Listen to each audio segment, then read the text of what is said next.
There's a moment in every narcissist's life that Jordan Peterson describes as the encounter with the dragon, when they're finally forced to look squarely at the devastation they've left behind. These aren't just random mistakes or misunderstandings. We're talking about systematically destroyed lives, emotionally mutilated children, sabotaged careers, and relationships poisoned by years of calculated manipulation. Peterson has revealed what happens in the human mind when someone who has spent decades denying their own destructiveness is confronted with irrefutable evidence of the damage they've done, and what you'll discover will leave you speechless about the darkest nature of the human psyche.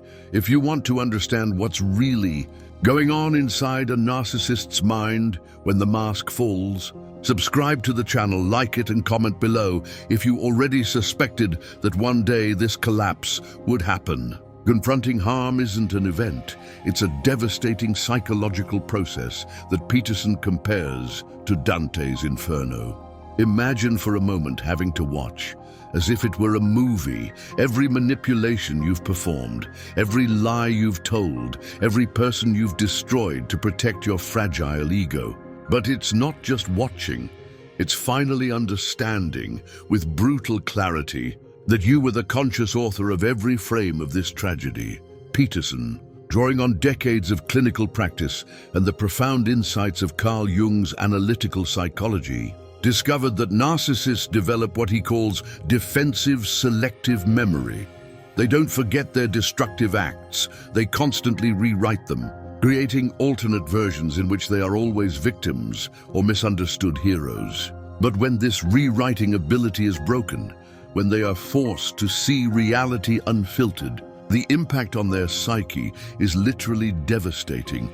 But can you imagine what it means to confront decades of systematic damage? According to recent studies in the neuropsychology of trauma, when a narcissist is forced to process the true impact of their actions, the brain goes into a kind of emotional overload. The areas responsible for processing guilt and empathy, which had been essentially deactivated for years, are suddenly flooded with information they can't adequately process. The first stage, which Peterson calls shock of recognition, is characterized by furious and desperate denial. They attack evidence, question sources, and create elaborate conspiracy theories to explain why so many people are lying about them. It's as if the ego's entire defense system goes into all-out war mode against reality, and then the first crack in the armor of denial appears. Peterson describes this moment as deeply disturbing to witness. Imagine someone who has always had an answer for everything, a justification for every behavior, a way to turn every accusation into victimhood, suddenly confronted with evidence so clear, so systematic, so irrefutable, that even their rewriting mechanism fails. It could be an adult child presenting years of documentation of emotional abuse. It could be a spouse presenting recordings of psychological manipulation. It could be co-workers testifying to patterns of sabotage and bullying. What matters is not the specific details, but the absolute impossibility of denying or reinterpreting the pattern. But is this initial confrontation enough to bring about real change? Peterson's research reveals something disturbing. Most narcissists, even when confronted with irrefutable evidence, find ways to minimize the damage. They admit to some mistakes, apologize for misunderstandings, promise to do better, all calculated to avoid facing the true magnitude of the destruction they've caused.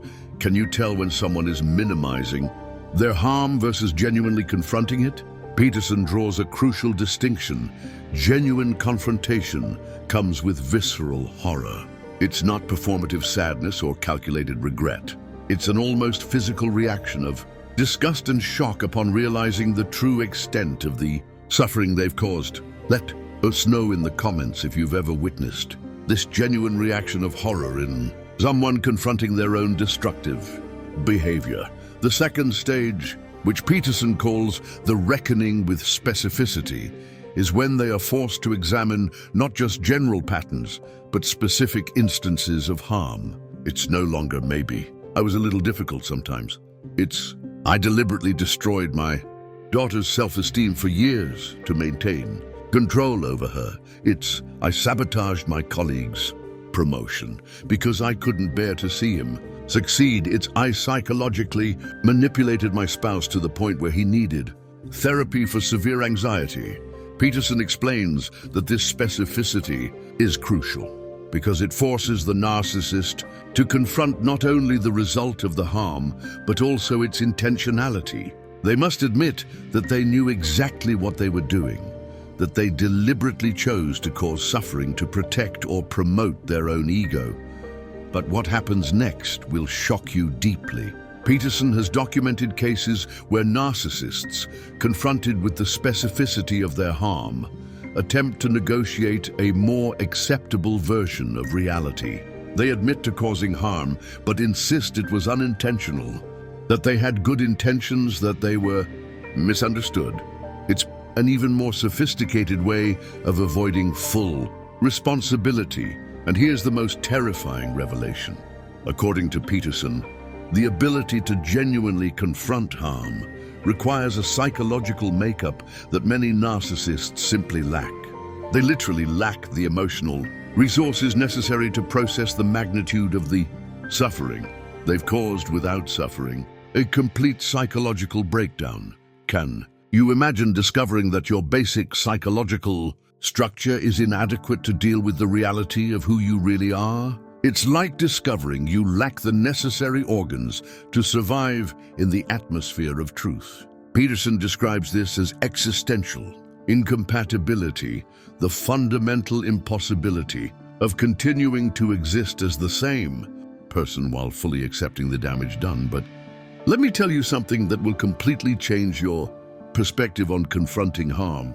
According to Peterson's research, there's a specific pattern in narcissists who are able to truly confront their harm. They experience a form of psychological death.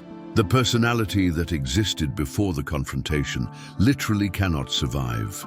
The full knowledge of its own destructiveness, Peterson argues that this death isn't metaphorical, it's a fundamental restructuring of identity that can last months or years. During this period, the person exists in a kind of psychological limbo, no longer who they were, but not yet knowing who they might become. And then a question arises that few have the courage to explore.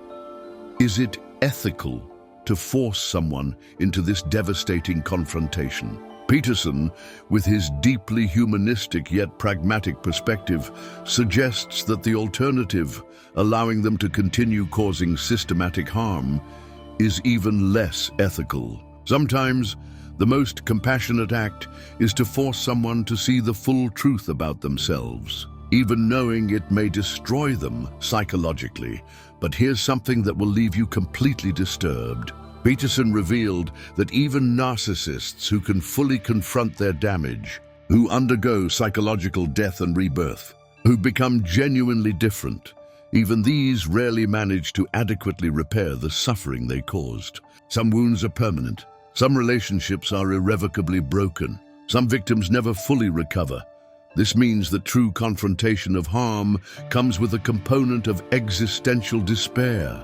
The narcissist realizes not only that they have caused immense suffering, but that this suffering cannot be undone. That there are people in the world who are forever scarred by their actions. That they have created pain that will reverberate for generations.